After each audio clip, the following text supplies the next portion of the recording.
Viewers welcome back to program. So viewers गलबात करन जा रहे हैं कि वरा 2025 अखौती विश्व गुरु भारत ਲਈ ਇੱਕ ਸਾੜ ਸੜੀ ਸਾਬਤ ਹੋਇਆ।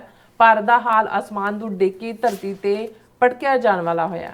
ਸੋ ਵਿਦੇਸ਼ ਨੀਤੀ ਫੇਲ, ਆਰਥਿਕ ਨੀਤੀਆਂ ਫੇਲ ਅਤੇ ਦੁਨੀਆ ਭਰ ਵਿੱਚ ਭਾਰਤ ਦਾ ਇਮੇਜ ਹੁਣ ਇੱਕ ਬਦਮਾਸ਼ ਹਿੰਦੂ ਤਵੀ ਸਟੇਟ ਵਾਲਾ ਬਣ ਗਿਆ। ਸੋ ਇਸ ਬਾਰੇ ਆਪਾਂ ਗੱਲਬਾਤ ਕਰਨ ਜਾ ਰਹੇ ਹਾਂ। ਸੋ ਅਸੀਂ ਚਾਹਾਂਗੇ ਕਿ ਤੁਸੀਂ ਇਸੇ ਤਰ੍ਹਾਂ ਬਣੇ ਰਹਿਣਾ, ਦੇਖਣ ਸੁਣ ਲਿਆ, ਲਿਖਣ ਲਈ ਤੁਹਾਡਾ ਸਭ ਦਾ ਬਹੁਤ ਸ਼ੁਕਰੀਆ ਜੀ। ਡਾਕਟਰ ਸਾਹਿਬ ਕੀ ਕਹਿਣਾ ਚਾਹੋਗੇ? ਦੇਖੋ, ਕਿਉਂਕਿ ਅੱਜ ਸਾਡੇ ਜ਼ਿਆਦਾ ਟੌਪਿਕ ਵਰਾ 2025 ਦੀਆਂ ਡਿਵੈਲਪਮੈਂਟਸ ਦੇ ਨਾਲ ਰਿਲੇਟਡ ਹੀ ਨੇ, ਕਿਉਂਕਿ ਆਲਮੋਸਟ ਜਿਸ ਨੂੰ ਕਹਿੰਦੇ ਨੇ ਕਿ ਵੀ ਇਸ ਦਾ ਜਿਹੜਾ ਉਹਨੇ ਤਾਂ ਪੂਰਾ ਰਿਵੀਲ ਕਰ ਦਿੱਤਾ 2025 ਨੇ, ਔਰ 2026 ਤੋਂ ਅਜੇ ਪਰਦਾ ਉੱਠਣਾ, ਅਨਸਰਟਨਟੀ ਦੇ ਗਰਭ ਦੇ ਵਿੱਚ ਬਹੁਤ ਸਾਰੀਆਂ ਚੀਜ਼ਾਂ ਪਈਆਂ ਨੇ। ਔਰ ਇਸ ਸਾਰੇ ਦੇ ਵਿੱਚ ਜਿੱਥੇ ਅਸੀਂ ਗਲੋਬਲ ਕੀ ਚੇਂਜਸ ਹੋਈਆਂ ਨੇ, ਮਿਡਲ ਈਸਟ, ਅਫਰੀਕਾ ਔਰ ਯੂਰਪ ਕਿਵੇਂ ਪ੍ਰਭਾਵਿਤ ਹੋਇਆ ਹੈ, ਔਰ ਨਵੇਂ ਅਲਾਈਜ਼, ਨਵਾਂ ਵਰਲਡ ਆਰਡਰ ਉਸ ਪਾਸੇ ਵੱਲ ਦੇਖ ਰਹੇ। ਪਰ ਜੇ ਇਹ ਕਹਿਣਾ ਹੋਏ ਕਿ ਦੁਨੀਆ ਦੇ 193 ਮੁਲਕਾਂ 'ਚੋਂ ਸਾੜ ਸਤੀ ਕਿਹਦੇ ਸਿਰ 'ਤੇ ਆ ਕੇ ਜਿਹੜੀ ਹੈ ਪਈ, ਜਾਂ ਸਾੜ ਸਤੀ ਨੇ ਕਿਹਨੂੰ ਸਾੜਿਆ, ਤੇ ਉਹ ਭਾਰਤ ਹੈ। ਕਿਉਂਕਿ ਇਹ ਬਿਲਕੁਲ ਇਹਨੂੰ 360 ਡਿਗਰੀ ਦਾ ਰਿਵਰਸਲ ਵੀ ਕਹਿ ਸਕਦੇ ਹਾਂ, ਔਰ ਅਸੀਂ ਤਾਂ ਇਸ ਨੂੰ ਜਿਹੜਾ ਅਸਮਾਨ ਤੋਂ ਡਿੱਗ ਕੇ ਤੇ ਧਰਤੀ ਦੇ ਉੱਤੇ ਚਕਨਾਚੂਰ, ਚੜੇ ਤੋਂ ਚਾਖੇ ਪ੍ਰੇਮ ਰਸ, ਗਿਰੇ ਤੋਂ ਚਕਨਾਚੂਰ, ਇਹ ਹਾਲ ਦੇ ਵਿੱਚ ਦੇਖ ਸਕਦੇ ਹਾਂ। ਕਿਉਂਕਿ ਇਹ ਨਹੀਂ ਹੈ, ਦੁਨੀਆ ਦੇ ਵਿੱਚ ਤਬਦੀਲੀਆਂ ਹੁੰਦੀਆਂ ਰਹਿੰਦੀਆਂ ਨੇ, ਫੋਰਨ ਪਾਲਿਸੀਜ਼ ਹੋਣ, ਆਰਥਿਕਤਾ ਹੋਏ, ਜਿਹੜੀਆਂ ਵੱਡੀਆਂ ਤਾਕਤਾਂ ਨੇ ਉਹਨਾਂ ਦੇ ਵਿੱਚ ਵੀ ਜਿਹੜੇ ਨੇ ਐਮਪਾਇਰ ਵੀ ਬਣਦੇ ਨੇ, ਡਿੱਗਦੇ ਨੇ। ਪਰ ਜਿਹੜੇ ਹੌਲੇ ਕਿਸਮ ਦੇ ਲੋਕ ਜਦੋਂ ਕਿਸੇ ਸਿਸਟਮ ਦੇ ਵਿੱਚ ਆਗੂ ਬਣਦੇ ਨੇ, ਔਰ ਉਹ ਲੋਕ ਜੋ ਉਹਨਾਂ ਦੀ ਔਕਾਤ ਨਹੀਂ ਵੀ ਹੁੰਦੀ, ਉਹ ਆਪਣੇ ਆਪ ਨੂੰ ਸਮਝਣ ਲੱਗ ਜਾਂਦੇ ਨੇ, ਤੇ ਫਿਰ ਉਸ ਦੇ ਵਿੱਚ ਜਿਹੜੇ ਆਫਰਿਫ ਤੋਰੇ ਫਿਰ ਰਹੇ ਹੁੰਦੇ ਨੇ, ਤੇ ਉਹਨਾਂ ਨੂੰ ਫਿਰ ਕਿਸੇ ਨੂੰ ਮਾਰਨ ਦੀ ਲੋੜ ਨਹੀਂ ਹੁੰਦੀ। ਉਹ ਆਪਣੇ ਭਾਰ ਦੇ ਨਾਲ ਹੀ ਡਿੱਗ ਪੈਂਦੇ ਨੇ, ਆਪਣਾ ਝੂਠ ਹੀ ਉਹਨਾਂ ਨੂੰ ਖਾ ਜਾਂਦਾ ਹੈ, ਆਪਣਾ ਹੰਕਾਰ ਹੀ ਉਹਨਾਂ ਨੂੰ ਖਾ ਜਾਂਦਾ ਹੈ।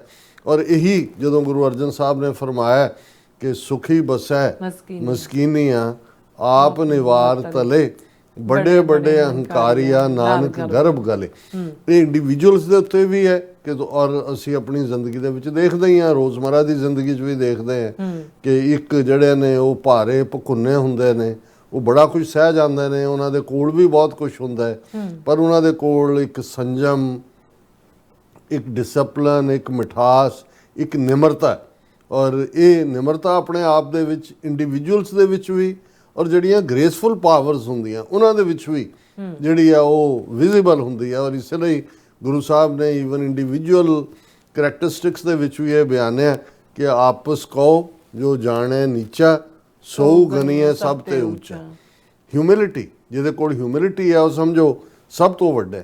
ਹੁਣ ਇਹ ਸਾਰਿਆਂ ਨੂੰ ਤੁਸੀਂ ਭਾਰਤ ਦੇ ਮੋਦੀ ਰਜੀਮ, ਖਾਸ ਤੌਰ 'ਤੇ ਪਿਛਲੇ 2014 ਤੋਂ ਜਦੋਂ ਕਿ ਉਹ ਤੋਂ ਇਹ ਪਾਵਰ 'ਚ ਆਇਆ, ਇਹਨਾਂ 11 ਸਾਲਾਂ ਦੇ ਵਿੱਚ ਦੇਖੋ, ਇਹਨਾਂ ਨੇ ਤਾਂ ਅੱਤ ਕਰ ਦਿੱਤੀ ਹਰ ਪੱਖ ਤੋਂ, ਵਿਦਨ ਕੰਟਰੀ, ਮਾਈਨੋਰਟੀਜ਼ ਦੇ ਨਾਲ, ਸਿੱਖਾਂ ਦੇ ਨਾਲ, ਮੁਸਲਮਾਨਾਂ ਦੇ ਨਾਲ, ਈਸਾਈਆਂ ਦੇ ਨਾਲ। ਆ ਹੁਣੇ ਹੀ ਕ੍ਰਿਸਮਸ ਬੀਤੀ ਹੈ, ਜਿਹੜੀਆਂ ਵੀ ਬੀਜੇਪੀ ਰੂਲਡ ਸਟੇਟ ਸੀ, ਉਹ ਮੱਧ ਪ੍ਰਦੇਸ਼ ਹੋਏ, ਰਾਜਸਥਾਨ ਹੋਏ, ਯੂਪੀ ਹੋਏ, ਦੂਜਾ ਹੋਏ, ਚਰਚਾਂ ਦੇ ਉੱਤੇ ਹਮਲੇ, ਜਿਹੜੇ ਬੱਚੇ ਵਿਚਾਰੇ ਜਾ ਰਹੇ ਨੇ ਕੋਈ ਕੈਰੋਲ ਔਰ ਦੂਜੇ ਪੜ੍ਹਨ, ਉਹਨਾਂ ਨੂੰ, ਔਰ ਸੈਂਟਾ ਕਲੌਜ਼ ਦੇ ਜਿਹੜੀਆਂ ਮੂਰਤੀਆਂ ਤੱਕ ਜਾ ਕੇ ਤੋੜਨਾ, ਦੂਜਾ ਤੀਜਾ, ਔਰ ਧੜੱਲੇ ਨਾਲ, ਔਰ ਗਾਜ਼ੀਆਬਾਦ ਵਰਗੇ ਸ਼ਹਿਰ ਤਲਵਾਰਾਂ ਵੰਡ ਰਹੇ ਨੇ ਖੁੱਲ੍ਹੇਆਮ।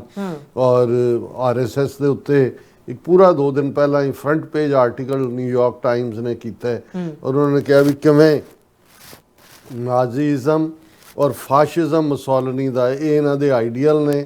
ਭਾਰਤ ਦੇ ਵਿੱਚ ਇਹ ਕੀ ਕਰ ਰਹੇ ਨੇ, ਕਿੰਨੇ ਇਹਨਾਂ ਕੋਲ ਜਿਹੜਾ ਉਹ ਬੇਇੰਤਹਾ ਦੌਲਤ ਹੈ, ਔਰ ਕਿਹੜੇ ਕਿਹੜੇ ਇਹਨਾਂ ਦੇ, ਔਰ ਹਰ ਫੀਲਡ ਦੇ ਵਿੱਚ, ਇਕੱਲਾ ਮੀਡੀਆ ਹੀ ਨਹੀਂ, ਜੁਡੀਸ਼ਰੀ ਔਰ ਬਿਊਰੋਕਰੇਸੀ, ਔਰ ਹਰ ਥਾਂ ਦੇ ਉੱਤੇ ਇਹਨਾਂ ਦੀ ਗੁੰਡਾ ਕਰਾਊਡ ਹੈ।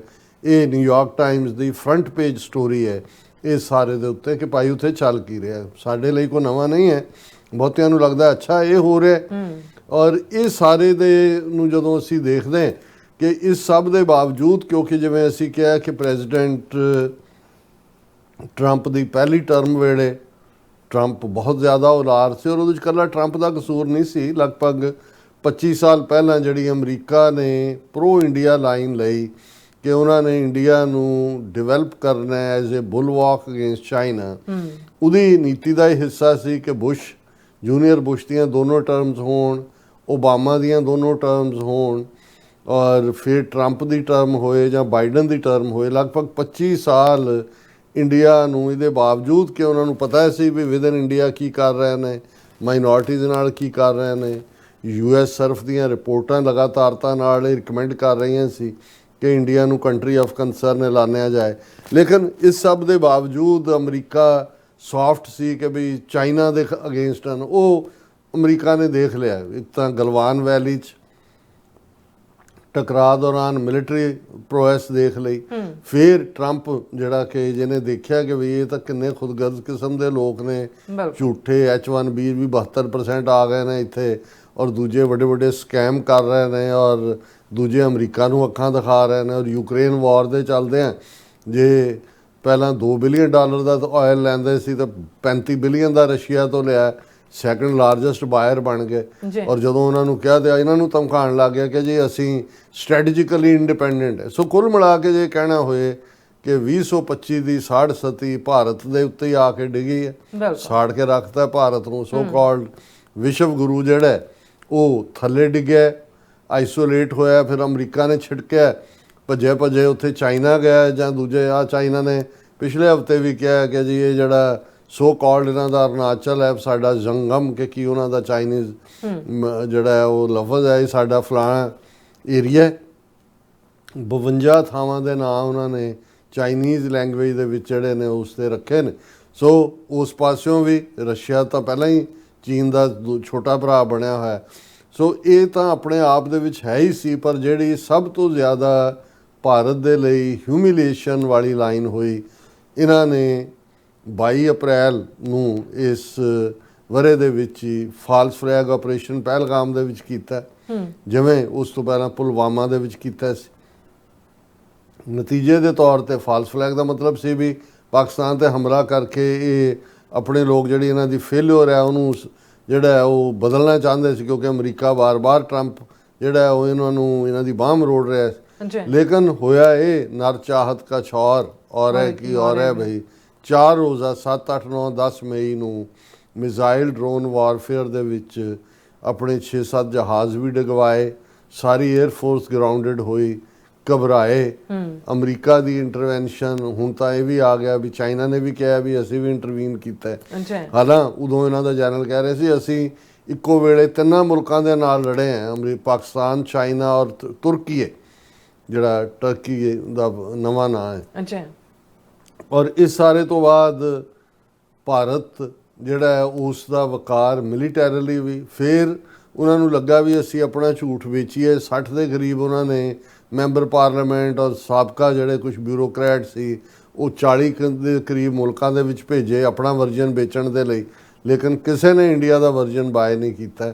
ਨਤੀਜੇ ਦੇ ਤੌਰ ਦੇ ਉੱਤੇ ਇਸ ਵੇਲੇ ਹਾਲਾਤ ਇਹ ਹੈ ਕਿ ਭਾਈ ਭਾਰਤ ਦਾ ਮਿਲਟਰੀ ਵਕਾਰ ਵੀ ਗਿਆ, ਡਿਪਲੋਮੈਟਿਕਲੀ ਵੀ ਆਈਸੋਲੇਟ ਹੋਏ ਔਰ ਈਵਨ ਫਾਈਨੈਂਸ਼ੀਅਲੀ ਟੈਰਿਫ ਦੇ ਚੱਲਦੇ ਆ ਇਸ ਵੇਲੇ $1 90 ਰੁਪਏ ਦੇ ਬਰਾਬਰ ਪਹੁੰਚਿਆ ਹੋਇਆ, ਕਦੇ 70 ਪੈਸੇ ਵੱਧ। ਔਰ $30 ਬਿਲੀਅਨ ਰਿਜ਼ਰਵ ਬੈਂਕ ਤੋਂ ਲੈ ਕੇ ਇਹਨਾਂ ਨੇ ਇਸ ਦੇ ਵਿੱਚ ਪਾਏ ਨੇ। ਔਰ ਇਸ ਨੂੰ ਜਦੋਂ ਅਸੀਂ ਇਹ ਕਹਿੰਦੇ ਹਾਂ ਕਿ ਭਾਈ ਵਕਤ ਦੀ ਮਾਰ ਜਿਹੜੀ ਹੈ ਉਹ ਕਿਵੇਂ ਵਗਦੀ ਹੈ, ਸੋ ਇਹ ਸਾਡੇ ਸਾਹਮਣੇ ਹੈ। ਸੋ ਜੇ ਵਰਾ 2025 ਚ ਕਿਉਂਕਿ ਯੱਗ ਹਵਨ ਦੇ ਵਿੱਚ ਯਕੀਨ ਰੱਖਦੇ ਨੇ ਕਿ ਹਵਨ ਕਰਾਇਆ, ਹਾਲਾਂਕਿ ਸਭ ਤੋਂ ਜ਼ਿਆਦਾ ਗੰਦ ਕਾਰਬਨ ਘਿਓ ਦੇ ਵਾਲਣ ਸਾੜਨ ਨਾਲ ਹੁੰਦਾ ਹੈ। ਉਹ ਤਾਂ ਜੋ ਦਿੱਲੀ ਦਾ ਤਾਂ ਦੂਜਾ ਹਾਲ ਹੈ, ਰੋਜ਼ ਜਹਾਜ਼ ਜਿਹੜੇ ਨੇ ਫਲਾਈਟਸ ਕੈਂਸਲ ਹੋ ਰਹੀਆਂ ਕਿਉਂਕਿ ਇੰਨਾ ਕੁ ਜ਼ਿਆਦਾ ਉੱਥੇ 에ਅਰ ਪੋਲਿਊਸ਼ਨ ਦਾ ਗੰਦ ਪਿਆ ਹੋਇਆ ਹੈ। ਲੋਕ ਤਾਂ ਮਰ ਹੀ ਰਹੇ ਨੇ, ਦੌੜ ਰਹੇ ਨੇ ਰਾਜਧਾਨੀਆਂ ਤੋਂ, ਜਿਹੜੇ ਨੇ ਕਈ ਤਾਂ ਡਿਪਲੋਮੈਟ ਕਹਿ ਰਹੇ ਨੇ ਜੀ ਕਿ ਸਾਨੂੰ ਇੱਥੋਂ ਟਰਾਂਸਫਰ ਕਰੋ ਕਈ ਮੁਲਕਾਂ ਦੇ, ਕਿਉਂਕਿ ਬਿਮਾਰ ਹੋ ਰਹੇ ਨੇ, ਸਾਰੀ ਗੰਦੀ ਹਵਾ ਹੈ। ਰੁਪਈਆ ਜਿਹੜਾ ਉਹ ਘੁੰਮ ਰਿਹਾ, ਡਾਂਸ ਕਰ ਰਿਹਾ ਡਾਲਰ ਦੇ ਸਾਹਮਣੇ। ਔਰ ਜਿਹਨੂੰ ਬਾਕੀ ਸਾਰੇ ਪੱਖ ਜਿੰਨੇ ਨੇ ਤੁਸੀਂ ਕਿਸੇ ਪੱਖ ਤੋਂ ਦੇਖੋ, ਨੇਬਰਲੀ ਬੰਗਲਾਦੇਸ਼ ਹੱਥੋਂ ਗਿਆ, ਨੇਪਾਲ ਹੱਥੋਂ ਗਿਆ, ਮਾਲਦੀਵਸ ਹੱਥੋਂ ਗਿਆ, ਭੂਟਾਨ ਹੱਥੋਂ ਗਿਆ, ਇੰਟਰਨੈਸ਼ਨਲੀ ਆਈਸੋਲੇਟ ਹੋਏ।